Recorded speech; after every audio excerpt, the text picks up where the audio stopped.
Okay. What's up, guys?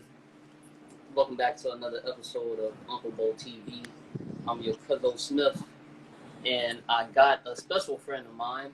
You know what I'm saying?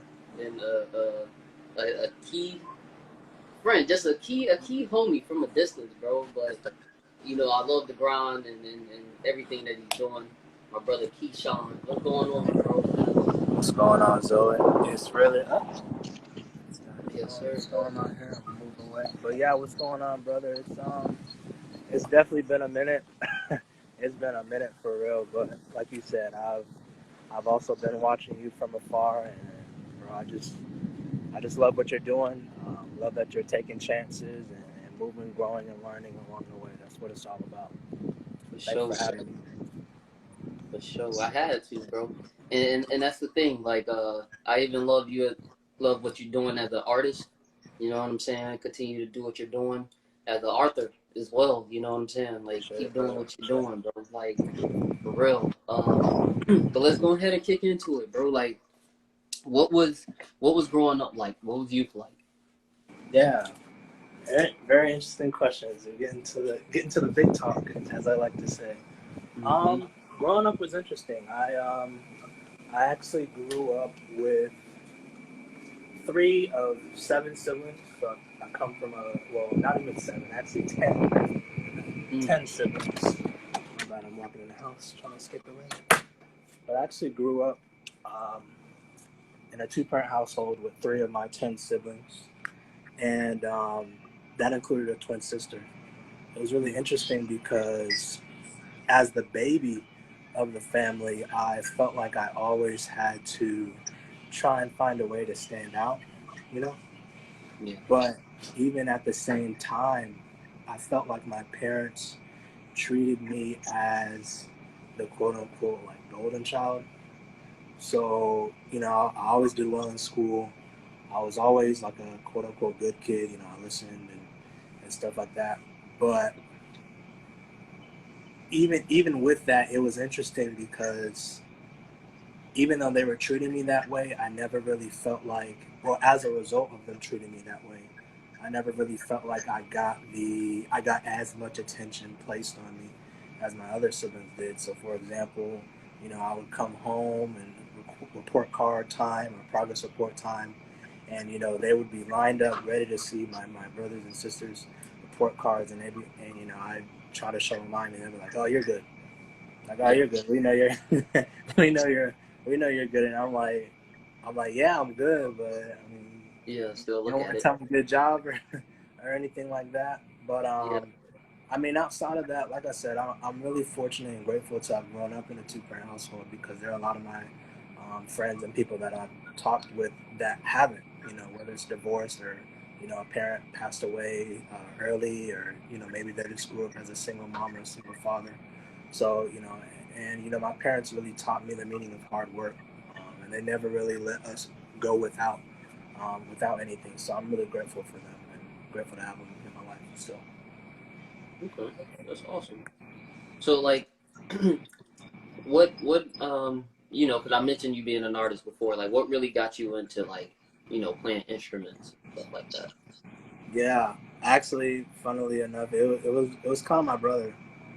So my brother is 11 months older than us, and he started middle school, basically a whole school year before my twin sister and I. And I was just kind of looking for a way to stay connected with him as we got older and started to venture out on our own. So I said, okay, I'll join the band. He was in the concert band in middle school and played the tuba. I said, okay, well, I'll join. And at first I wanted to play the saxophone because I was like, oh yeah, saxophone, that's cool. Cool kids play the saxophone. But I don't Yeah. know. There was this time in so how like in middle school you do like they call it like the wheel or rotation, so you get to try all the different electives for like a week or something like that. Mhm. So we were doing that, and it was our time to try like band. And the band director at the time, he'd let me come up and like basically like freestyle and solo on the timpani. So the timpani are just like a different set of like huge drums. And, playing with mallets and stuff like that. Mhm. And I don't know, something just like took a hold of me, and I freestyled, and I mean, I'm not saying it was good. I don't. Now being a trained percussionist, it probably wasn't very good. I probably broke a lot of technique and practical rules. But everyone in the room just like applauded and lit up, and they're just like, "Oh wow, you're so good, you're so good." So like ever since that day, I tried. I was like, "All right, yeah, I'm gonna play. I'm gonna be a percussionist. I'm gonna play percussion." So from that moment on, I convinced the band director to let me join the percussion section. I never looked back. Mm. So, like, did you ever think about being like a, a music producer at all? Music producer, no. At least I'll say for a short while, but that wasn't until I left college. I wanted to be a band director, And so I thought it was really cool to lead a group of students more specifically, so I wanted to be a band director in like a low income or like predominantly minority community where I knew that students typically maybe they didn't have all the right resources, or maybe they didn't have you know the right tools. So for example, when I was in school, we didn't have me and my brother, we didn't have the luxury of going to tutors, like music tutors, and going to these different summer camps to learn all these extra skills. So when we come back for the school year, we could be so much better. So we really had to grind and work hard, after school, taking our instruments home, staying in the practice rooms during lunch and stuff like that, to reach the level of success that we did. And I wanted to become a band director that could offer those things and teach and lift up those students that really wanted to do well but didn't have all the resources. I think there's something even more deeper about using music and teaching more so life lessons, right? mm, So not just teaching them how to be better musicians, but teaching them how to be better people. And that's really, you may ask about it, but that's really what kind of put me on the path to eventually becoming interested in like counseling and mental health counseling and social work. yeah, because music in itself is it's a very healing thing. You know what I'm saying? And Very much so. counseling them to actually make the right music is Very the much best so. thing. You know what I mean? Very much so. Okay. So, like, how would you say music connect with mental health? Oh, very deeply. I mean, you said it yourself. There, it's not as cut and dry in terms of like right music and wrong music, but we know now through many scientific studies, through Facebook, Instagram, other social media, that music makes us feel different ways. If you listen to a bunch of music about, I don't know, being sad, or typical like guns and killing and stuff like that, it's not to say that you're going to go out and do those things, but you may find yourself harboring some of those feelings around that stuff. So you may find yourself feeling a bit low, and a bit, some sort of depressive like and anxiety like symptoms, as opposed to when you listen to, a really upbeat, happy song. You may find yourself singing out loud and find yourself being a bit more high spirited, being a bit more happier. We see this across the board, whether you're a child, whether you're a teenager, a young adult, old adult. I would even say more deeply we've seen how the music industry has kind of transformed things. So it's really unfortunate that many of the some of the rappers in the game, Young Dolph, Nipsey Hussle, to name a few, um, XXX, Tentacion, they've been gunned down by people that look like us, by other black, other people from the diaspora. Um, Yeah.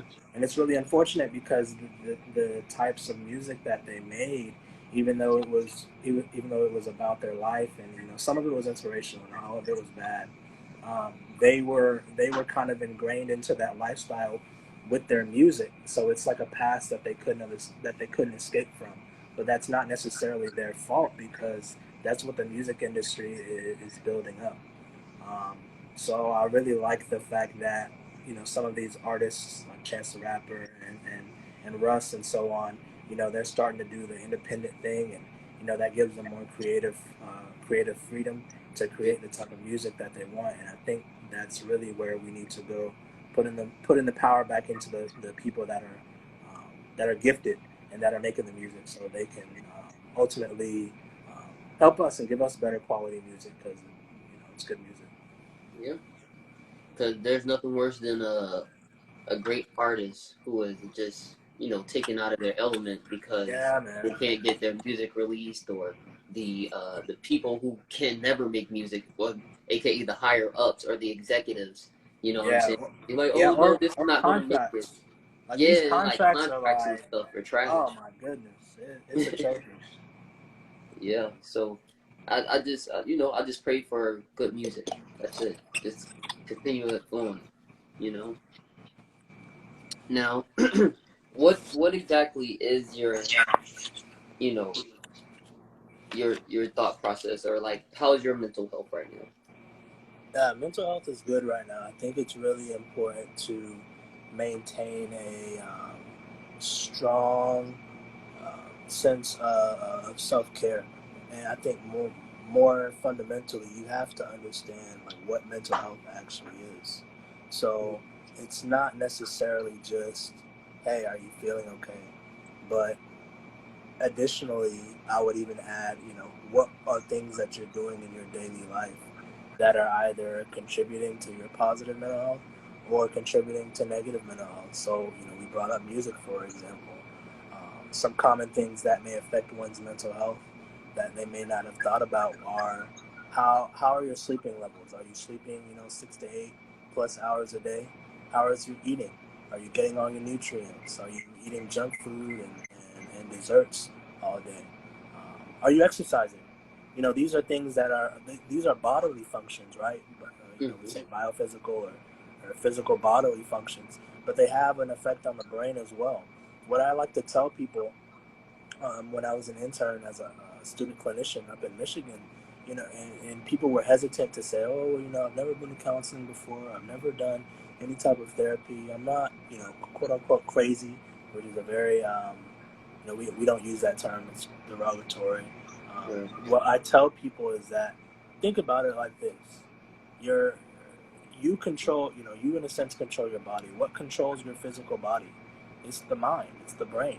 The brain sends signals to your hands, tells your hands to move, tells your feet to move, tells your feet and your legs to walk, and your eyes to blink, and I'm using my brain to talk to you in the audience right now.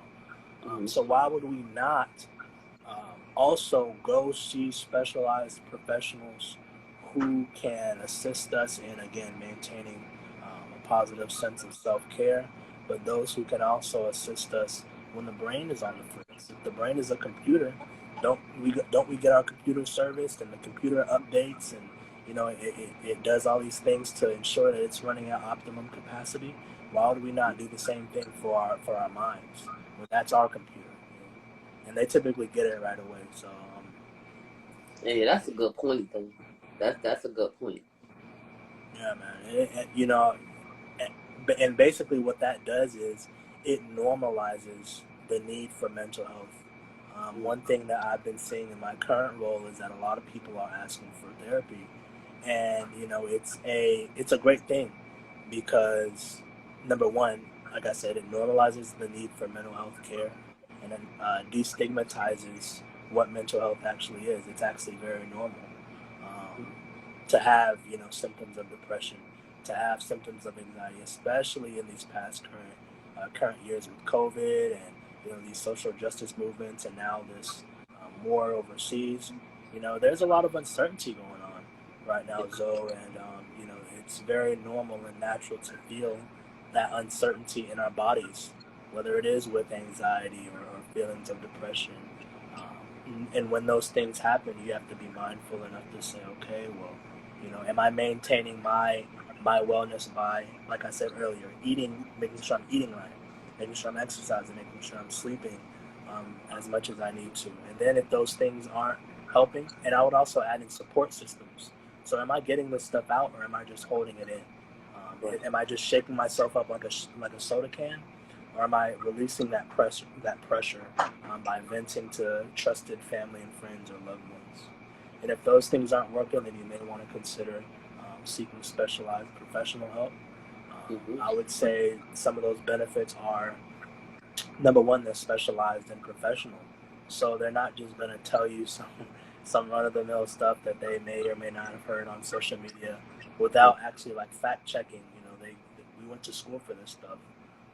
We got degrees in these things and licenses and certifications. So to an extent, we know what we're talking about.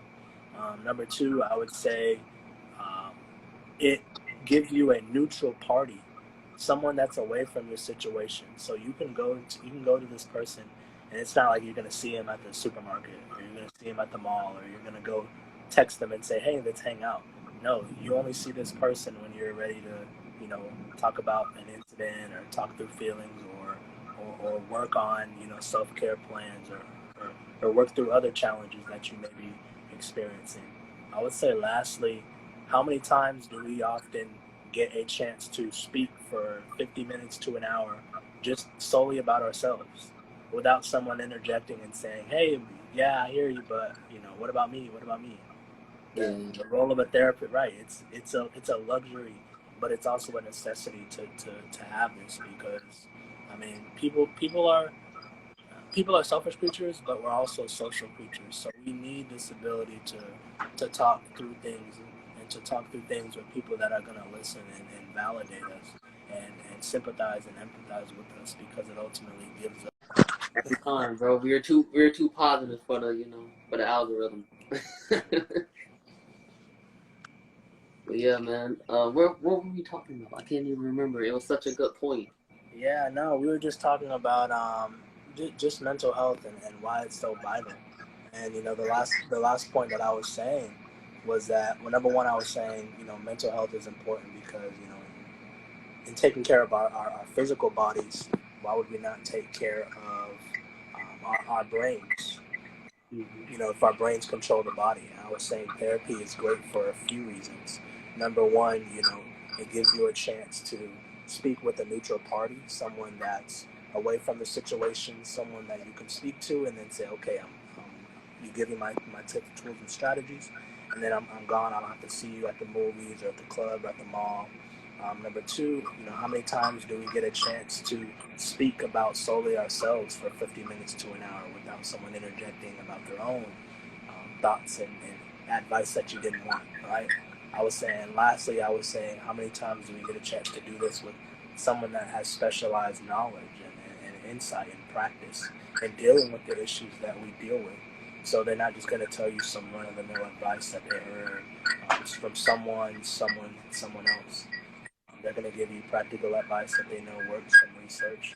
And if it's not practical, then we try something else, because we always try to be client focused. And we always try to do what works best for the client. It's a collaborative relationship. And that's why I'm a big proponent for therapy.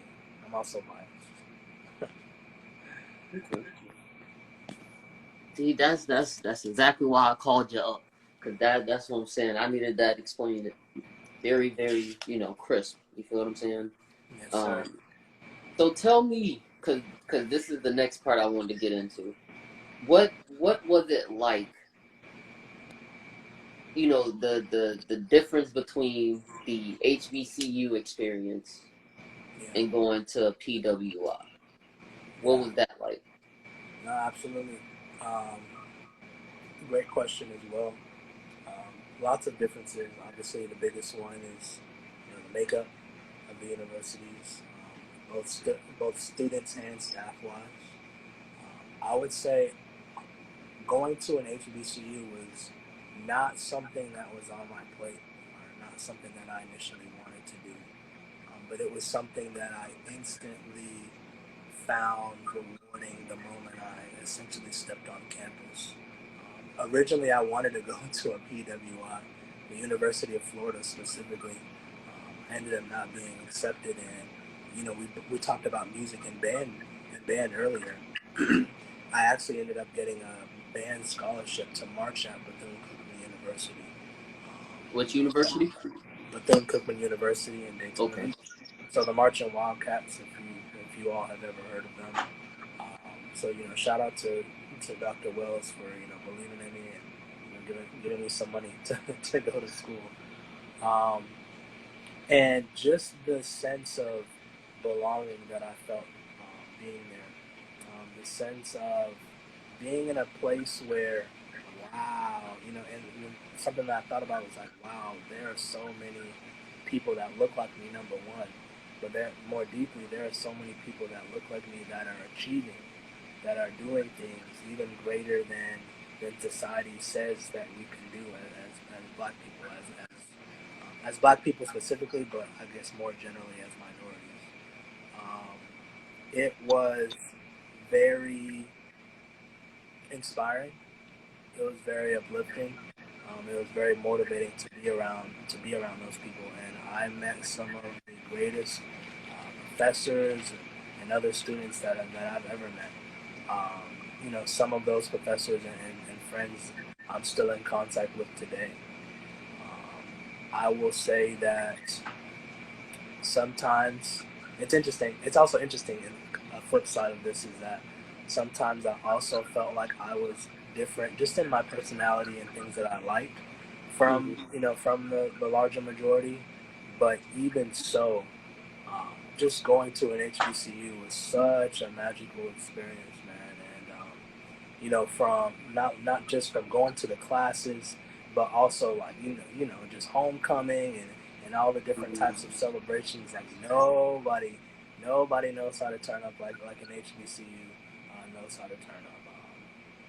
So really just a magical experience, and I really wouldn't trade it for the world. In comparison to going to a PWI, I would say, I mean, obviously we spoke about it, lots of white people. I felt very alienated. I really did. I felt very alienated. And I will also add that I attended Bethune-Cookman University in Daytona Beach, Florida, obviously very warm climate, and I traveled all the way up to Ann Arbor, Michigan. So obviously a big temperature difference as well, and that played on my well-being for that first year, but I ultimately powered through it. But I guess it's more specifically to the school aspect of it. It was so disparaging being in classes where literally I was probably sometimes the only Black person in the class. Sometimes I was one of 3 Black people or one of 4 Black people. Basically, there weren't a lot of Black people, especially in my program.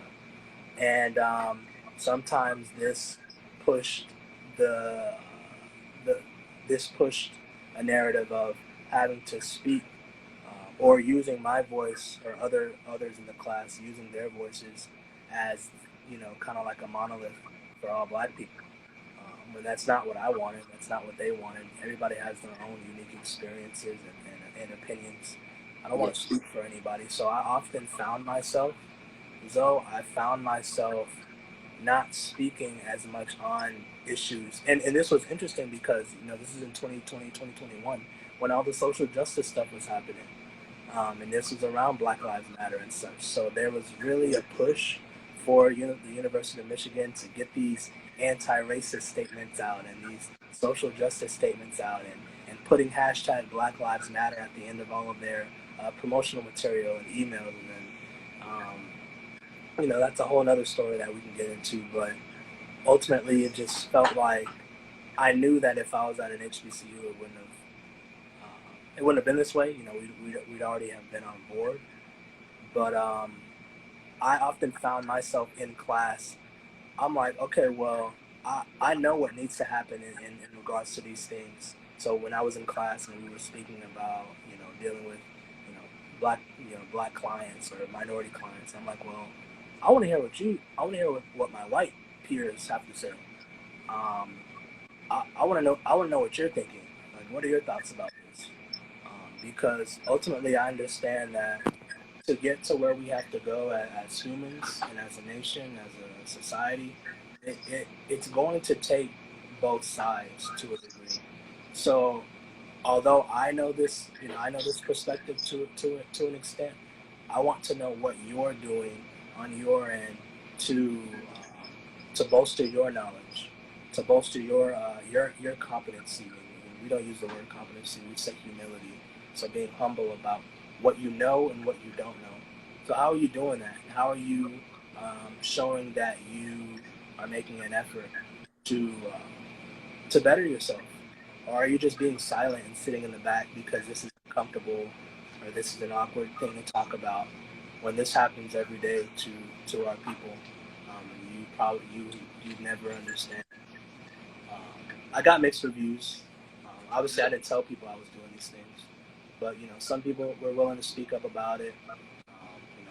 We had a few social, quote unquote, social justice warriors, but some people unfortunately sat in the back and didn't really say anything, and it was really unfortunate, and it made me really scared because I'm like, wow, some of these people, some of these peers of mine are going to be social workers out in the world, and they're going to be, potentially treating people of color. Um, so I feel like you don't want to get ready. You you want to get ready, but you also want to stay ready, and you want to be prepared, not surprised. So talking about those things now in class would have really helped, and I just hope that those people that were silent and awkward about those situations were. I hope they're now, doing what they need to do. But who knows? Yeah, That's a man. whole nother tangent. Yeah, but I mean, I feel like we have that generation here where it's just like enough is enough with the whole Yeah. racism and Oh just yeah. being negative and all of that stuff. Like we had enough. You feel me? So Oh yeah. Generation now is standing up, man. Um, like you said, dude, enough is enough. I say it all the time. We're on a floating rock, and we have to pay bills on a floating rock. And there's something about that just doesn't sit right with me. So even though we know that really sucks, like what all are we doing to change the landscape? Because if they can change the landscape, and if they have changed the landscape by coming out in numbers and dominating, whether it's the polls or research and things like that, how can we, I'm not even going to say get a seat at the table anymore. I'm going to say, how can we create our own tables? Or how can we, burn down the existing table to erect something new, as he's kind of alluded to. So that's what I'm looking forward to. I like that idea. I'm down for that. Don't ban us, Instagram. Just a metaphor. I feel you. So, lastly, like I mentioned, you're an author and everything like that. Like, what would you tell someone, who needs a read? Like, what would you tell someone, before they grab your book? Yeah.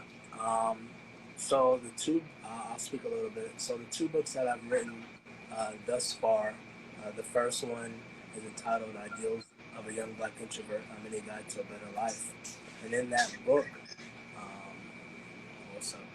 Got a couple friends in the chat. Yeah. Appreciate y'all for showing up, man. And in Ideals, I speak about 5 topics: finances, mental wellness, friends, family, and relationships. And essentially, I share insights that I've gained from my own reflections and insights and perspectives that I've gained from others. I think mentorship is very important. And I think in this book, I try to position myself as what I identify myself as. I'm young, I'm black, and I'm a self-identified introvert. But even in that, understanding that you know, everybody has somewhere to go. Everybody has moving, growing, and learning to do. And there are many things that people don't know. So I think for me, that book is kind of geared towards those people that are kind of in the don't know category, or maybe we spoke about it earlier. They may not have all the tools and resources, or wide ranging perspectives, right, to make a well-rounded opinion of things. So I just share some of those opinions and thoughts and perspectives in that book around those topics. And it was really cool. That was my first book, and it was just really cool how that came about.